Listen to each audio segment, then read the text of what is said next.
क्या किसी को कष्ट में देखकर कोई आनंदित हो सकता है? ईर्ष्या की आग इंसान को किस हद तक ले जा सकती है? गर्भनाल की इस विशेष कड़ी में आज हम कौरवों की उस कुत्सित मानसिकता की बात करेंगे, जहां अपनों का विनाश देखकर भी दुर्योधन का मन नहीं भरा। जब हस्तिनापुर में धृतराष्ट्र पांडवों की दुर्दशा सुनकर कांप रहे थे, वही दुर्योधन, कर्ण और शकुनी एक ऐसी साजिश रच रहे थे जिससे वे वन में जाकर पांडवों के फटे हाल और द्रौपदी के कष्टों का मजाक उड़ा सकें।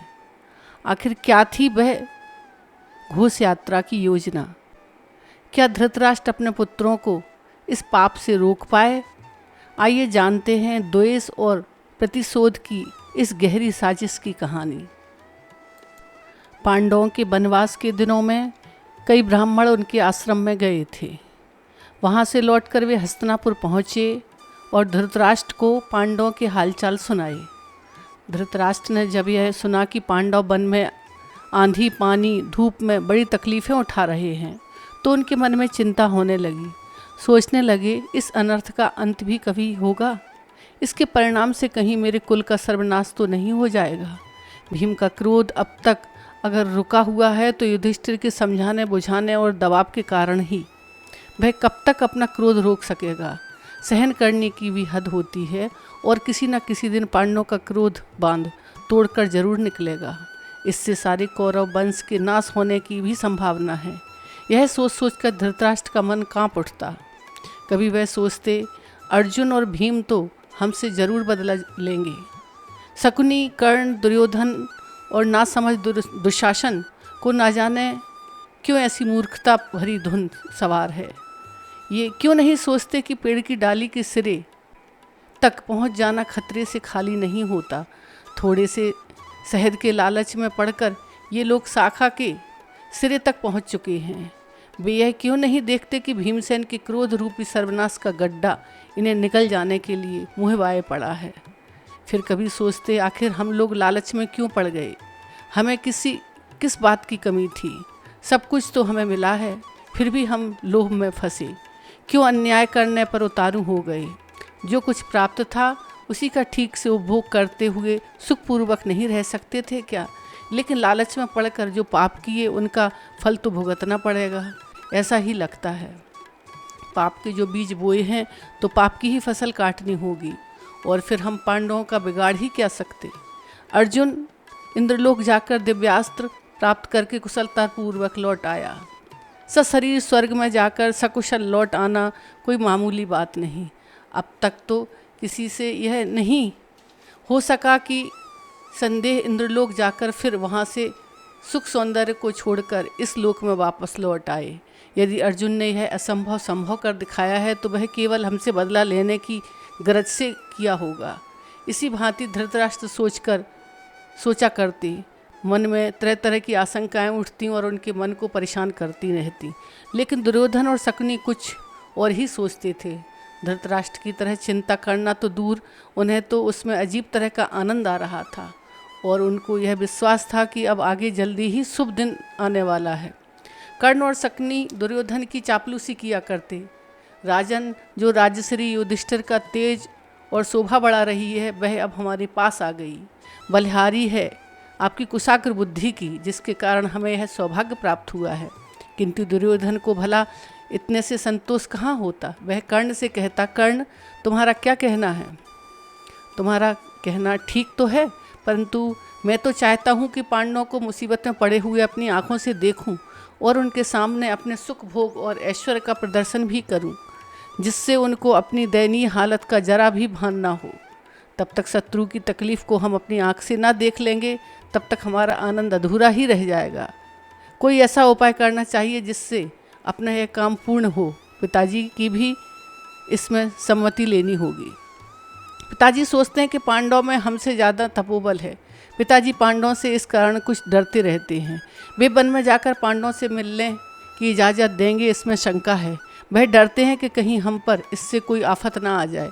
लेकिन मैं चाहता हूँ कि यदि हमने द्रौपदी और भीमसेन को जंगल में पड़े तकलीफ़ उठाते हुए ना देखा तो हमारे इतने करने धरने का लाभ ही क्या हुआ। मैं केवल इतने से ही संतोष नहीं मान सकता। हमें विशाल राज्य मिला है और उसका उपयोग उसका उपभोग करते हैं। मैं तो पांडव का कष्ट अपनी आंखों से देखना चाहता हूँ।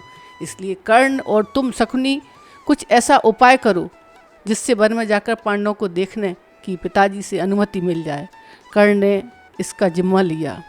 अगले दिन पाँव फटने से पहले ही कर्ण दुर्योधन के पास जा पहुंचा। उसके चेहरे पर आनंद की झलक देखकर दुर्योधन ने उत्सुकता से पूछा, क्या बात है कर्ण? मुझे उपाय सूझ गया। दैत्यवन में कुछ ग्वालों की बस्तियां हैं जो हमारे अधीन हैं। हर साल उन बस्तियों में जाकर चौपाओं की गणना करना राजकुमारों का ही काम है। बहुत काल से यह प्रथा चली आ रही है, इसलिए उस बहाने हम पिताजी की अनुमति आसानी से प्राप्त कर सकते हैं। क्यों, ठीक है ना? कर्ण अपनी बात पूरी तरह कह भी नहीं पाया कि दुर्योधन और शकुनी मारे खुशी से उछल पड़े और बोले, बिल्कुल ठीक सूझी है तुमको। कहते कहते दोनों ने कर्ण की पीठ थपथपाई। ग्वालों की बस्ती के चौधरी को बुला भेजा गया और कुमारों ने उससे बातचीत भी कर ली। चौधरी ने राजा धृतराष्ट्र से विनती करके कहा, महाराज, गायें तैयार हैं। वन के एक रमणीक स्थान पर राजकुमारों के लिए हर तरह का प्रबंध किया जा सकता है। प्रथा के अनुसार राजकुमार उस स्थान पर पधारे और जहाँ वे सदा से क्या होता आया है, चौपाओं की गणना, उम्र, रंग, नस्ल, नाम इत्यादि की जांच करके खाते में दर्ज करा लें। बछड़ों पर चिन्ह लगने के बाद वन में कुछ देर आखेट खेलकर थोड़ा मन बहला लें। चौपाओं की गणना की रस्म भी अदा हो जाएगी और राजकुमारों का मन भी बहल जाएगा। राजकुमारों ने भी धृतराष्ट्र से आग्रहपूर्वक प्रार्थना की कि वह इसकी अनुमति दे दे, किंतु धृतराष्ट्र ने ना माना। बोले, मैं मानता हूँ कि राजकुमारों के लिए आखेट का खेल बड़ा अच्छा होता है। चौपाओं की गणना करना, जांच करना भी प्रथा के अनुसार आवश्यक ही है, परंतु फिर भी सुनता हूँ कि आजकल दैत्यवन में पांडव ठहरे हुए हैं, इसलिए वहाँ तुम्हारा जाना ठीक नहीं। उनके और तुम्हारे बीच मनमुटाव हो चुका है। ऐसी स्थिति में तुम लोगों को ऐसी जगह जहाँ भीम और अर्जुन हो भेजने को मैं कभी सहमत नहीं हो सकता। दुर्योधन ने विश्वास दिलाया कि पांडव जहाँ होंगे वहाँ वे सब नहीं जाएंगे और बड़ी सावधानी से काम लेंगे।